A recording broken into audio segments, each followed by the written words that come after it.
Sampurasun, Rahayu Bagja Waluya Rahayu Sagung Dumadi, laju mulus tina kanan pemaksadan. Dalam tayangan kali ini saya ingin menjawab beberapa pertanyaan yang muncul di kanal YouTube saya, lalu juga di TikTok. Mungkin tayangan ini tidak akan terlalu panjang. Saya hanya ingin menjawab dan memberikan sebuah tawaran, yaitu salah satunya pertanyaan berikut ini: bagaimana cara melepas keterikatan dengan hal-hal yang kurang menyenangkan? Ini dari salah satu komentar di TikTok saya. Begini ya, bahwa kehidupan kita ini sudah melalui berbagai fase. Biasanya yang disebut fase itu dalam hidup ya adalah momentum atau peristiwa yang sangat monumental, yang terasa begitu membekas. Nah, dan biasanya lagi ketika hari ini atau saat ini kita melihat masa lalu, yang muncul itu, yang banyak muncul biasanya hal-hal yang kurang menyenangkan, yang menyakitkan, yang menyedihkan. Biasanya itu yang paling melekat ya. Berbeda dengan sesuatu yang menyenangkan, yang indah, itu kadang-kadang terhapus begitu saja. Sebagai contoh, misalkan hari ini kita mengalami satu peristiwa yang sangat membuat hati senang. Biasanya seminggu yang akan datang itu sudah terhapus, sudah lupa. Tetapi beda dengan sesuatu yang menyakitkan. Misalkan kita menerima sebuah perkataan yang menyudutkan begitu ya, yang membuat hati tidak enak. Biasanya sampai puluhan tahun pun masih bisa terngiang-ngiang dalam telinga kita, masih terbayang visualnya. Lalu juga masih terciptakan bagaimana perasaan kita pada waktu itu. Nah, ini juga sebetulnya bagian dari kecerdasan tubuh manusia ya. Bagaimana kita memiliki sebuah memori yang baik, dan juga bagaimana tubuh kita juga masih bisa dibawa atau masih bisa terbawa dalam suasana itu.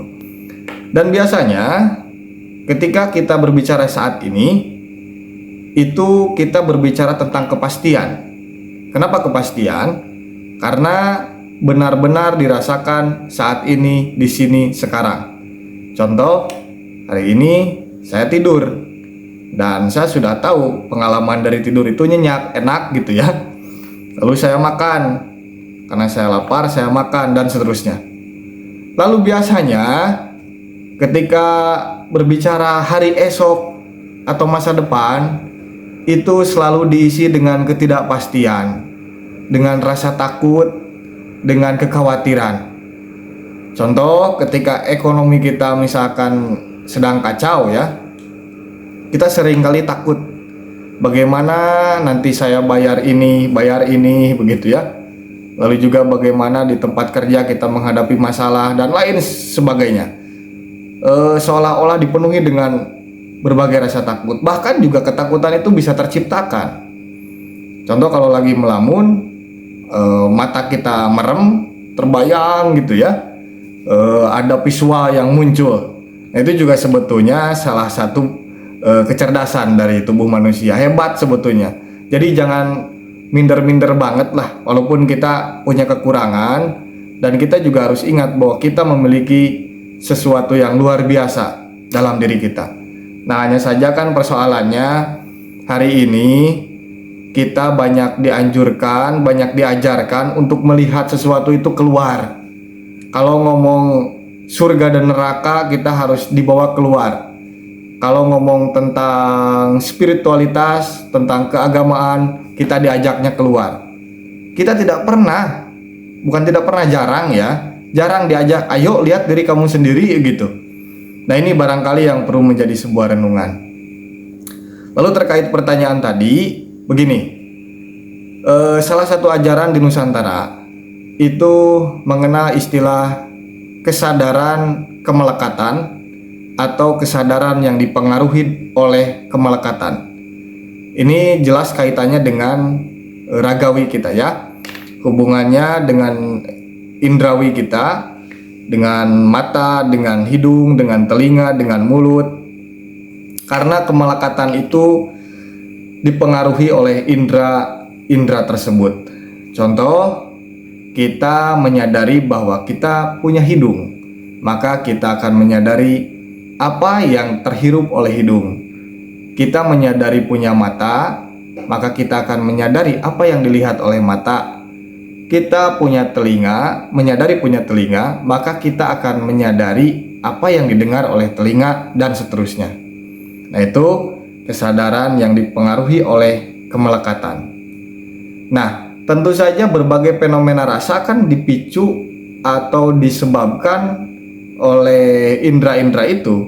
Mereka bekerja lalu mentransfer, katakan ya, semua itu ke dalam diri kita dan menjadi sebuah gejolak rasa. Nah, langsung saja pada intinya, bagaimana cara melepaskan ataupun membuang rasa-rasa atau hal-hal yang kurang menyenangkan pada diri kita. Karena saya yakin itu pasti datangnya dari masa lalu. Tidak mungkin sesuatu yang dirasa tidak enak datang dari masa depan. Karena biasanya ya tadi, dari masa depan itu hanya sebuah ketakutan saja. Enak atau tidak enak itu kan datangnya dari sebuah pengalaman yang sudah dilalui begitu. Maka alangkah baiknya kita tahu cara untuk melepas semua itu, membuang semua itu. Karena kenapa? Itu juga menjadi salah satu faktor yang menjadi hambatan, katakan ya, hambatan untuk perkembangan jiwa kita, untuk perkembangan fisik kita. Bahkan kan sampah-sampah yang ada di tubuh kita itu kadang-kadang nantinya bisa menjadi penyakit. Selain penyakit itu 70% datangnya dari pikiran. Nah, sisanya juga saya meyakini datang dari berbagai sesuatu yang tidak mengenakan, yang menempel, katakanlah, karena manusia itu kan punya fakultas trauma dalam dirinya. Nah, yang menggunung gitu ya di sana. Nah, lantas bagaimana cara atau metode yang memungkinkan bisa melepaskan kita dari keterikatan hal-hal yang tidak menyenangkan itu? Begini, bangsa kita, leluhur kita sudah menjalankan apa yang disebut dengan upawasa. Itu adalah sebuah ritual ya. Sebagian orang menyebutnya sebagai proses tirakat, karena juga pada hakikatnya kan puasa itu adalah menahan, mengekang. Apa yang dikekang? Yang dikekang adalah wilayah-wilayah yang ada pada tubuh kita. Contoh, wilayah kebutaan atau wilayah perut. Dengan puasa itu dikekang, diistirahatkan, tidak dimasuki oleh makanan, oleh minuman. Lalu juga naik ke wilayah wilayah kemanusiaan, wilayah perasaan. Itu adanya pada dada ya. Karena kan kalau ngomong rasa pasti nepak dada. Gak mungkin ngomong rasa nunjuknya ke kepala gitu. Nah, lalu nantinya pada wilayah kedewaan. Kedewaan itu ya ini, mahkota, sirah, babatok, kepala begitu ya. Nah, puasa ini saya rasa menjadi salah satu metode bagaimana kita mencapai titik kenetralan. Perlu dipahami ya, bahwa yang namanya netral itu bukan hitam, bukan putih, bukan baik, bukan buruk, bukan benar, bukan salah. Netral itu adanya di tengah-tengah. Dan biasanya untuk mencapai titik netral itu cukup sulit. Kenapa cukup sulit? Karena sifat manusia itu selalu ingin menguasai sisi manapun. A dia ingin, B dia ingin, C dia ingin, D dia ingin. Nah, itu salah satu karakter ya yang melekat dalam diri manusia. Tetapi setidaknya dengan berpuasa kita belajar untuk berusaha mengurangi ego lah ya, mengurangi apa yang selalu meronta-ronta dalam diri kita. Ini berdasarkan pengalaman saya saja, walaupun sebetulnya agak susah dijelaskan karena harus dicoba secara langsung. Tetapi saya sudah yakin karena saya sudah mengalami. Contoh, dulu saya ingin satu benda, tetapi dengan penuh kesadaran untuk bisa mendapat benda itu finansial saya tidak memungkinkan. Akhirnya saya berpuasa. Saya berpuasa juga tujuannya bukan melulu karena ingin benda itu. Saya puasa ingin menjadi sebuah ajang untuk refleksi diri saja. Yang terjadi adalah terhadap keinginan itu bukan pudar. Keinginan itu tetap ada, tapi rasanya tidak perlu dipaksakan. Artinya saya berada di tengah-tengah, di titik di mana kalaupun saya bisa memiliki benda itu saya akan bersyukur, kalaupun tidak apa-apa. Dan menariknya, semakin lama semuanya netral begitu saja.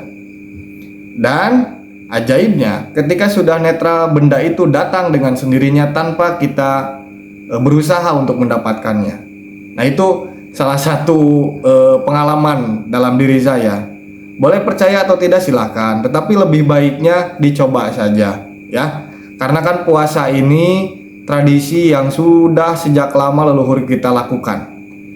Bahkan sebelum agama-agama yang kita pakai hari ini, leluhur kita sudah menjalani puasa.